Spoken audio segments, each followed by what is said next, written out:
Ketua Umum PSSI Erick Thohir berharap Sintayong dan pemain timnas Indonesia menuntaskan dendam atas Bahrain. Itu disampaikan Erick seusai acara Meet the World di Jakarta, Rabu, tanggal 9 Oktober tahun 2024.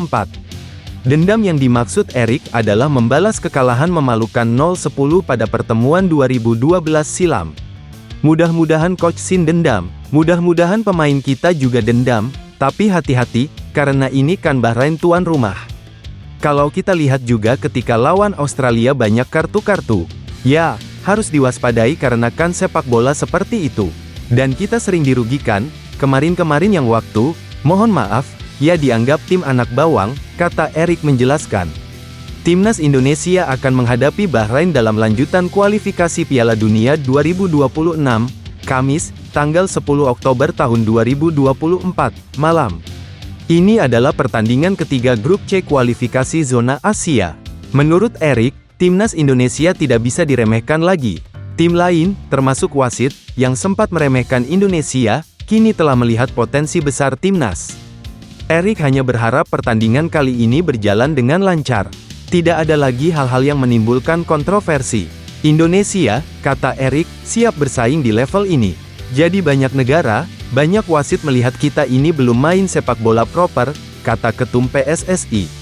Kalau kita dizalimi seperti itu, dirugikan seperti itu, ya mereka harus berpikirlah karena memang standar sepak bola Indonesia sudah bagus, ucapnya menambahkan.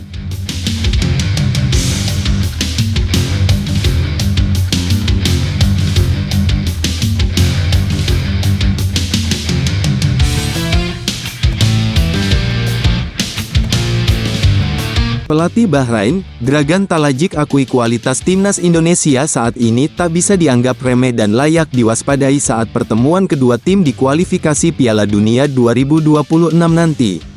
Skuad Garuda akan menghadapi Bahrain di Bahrain National Stadium pada tanggal 10 Oktober tahun 2024. Jika melihat dari statistik pertemuan yang ada, laga menghadapi Bahrain pekan ini terbilang cukup berat buat timnas Indonesia. Dari 5 pertemuan terakhir, timnas Indonesia baru sekali menang menghadapi Bahrain. Namun, secara terang-terangan Dragan Talajik menyebut timnas Indonesia saat ini punya potensi untuk mengalahkan mereka. Sejumlah orang melihat bahwa mereka, timnas Indonesia, adalah lawan yang mudah tetapi itu sama sekali tidak benar, kata Talajik dikutip dari GDN Online. Mereka memiliki sejumlah pemain dari Liga Top Belanda, satu di Inggris, yang lainnya di Australia dan kiper dari AS, sebuah skuad internasional. Pemain kami tahu mereka akan menjadi lawan berat, dan mereka sangat berkonsentrasi di laga ini, tambahnya. Lebih lanjut, Talajik menjelaskan kelebihan besar timnas Indonesia yang diprediksi bisa membuat Bahrain kewalahan di kualifikasi Piala Dunia 2026 nanti. Salah satunya adalah kemampuan bertahan serta permainan counter-atak cepat yang terbukti mampu menjebol gawang Arab Saudi. Indonesia memiliki pertahanan yang bagus. Melawan Saudi dan Australia hanya kebobolan 1 gol, transisi dan serangan balik mereka juga bagus. Kami harus mengatasi ini, dan karena hal itu kami harus sabar, fokus penuh dan menunggu peluang kami, tutupnya.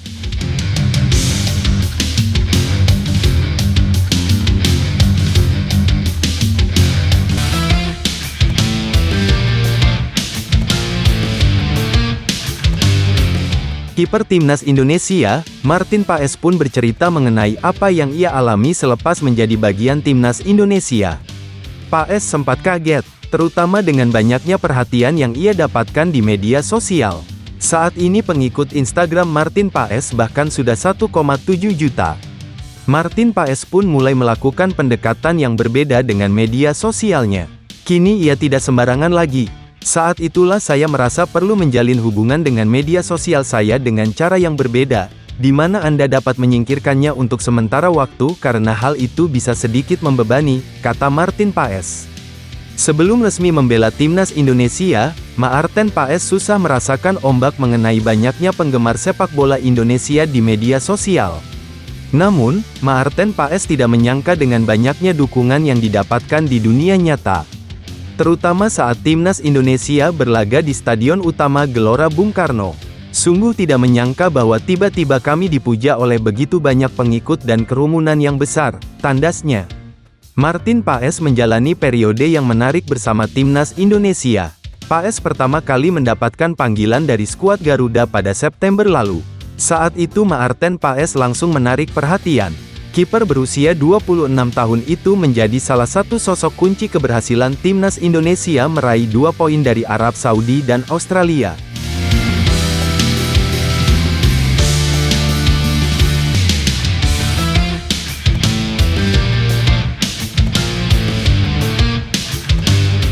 Skuad Garuda akan melakoni 2 laga selanjutnya di putaran ketiga kualifikasi Piala Dunia 2026 zona Asia pada Oktober ini.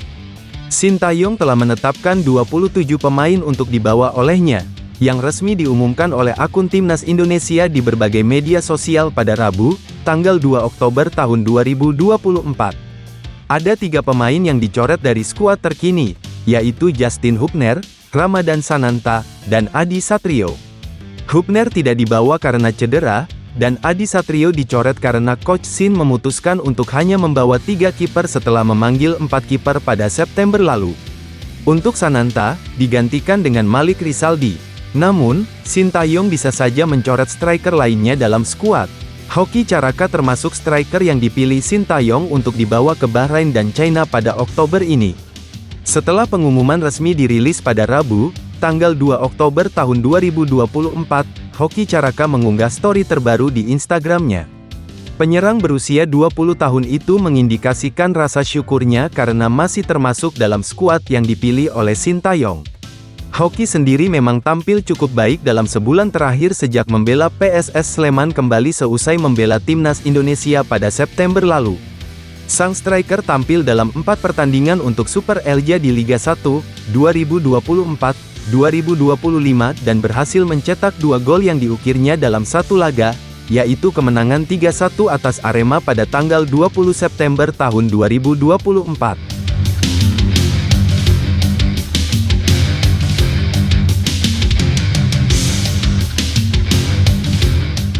Pelatih Timnas Indonesia U20, Indra Syafri ingin memanggil Welber Jardim ke Piala Asia U20. Sebelumnya pemain yang berposisi bek kanan itu absen membela Garuda Muda di kualifikasi Piala Asia U20 2025. Tanpa Welber Jardim, Timnas Indonesia U20 tetap sukses lolos ke Piala Asia U20.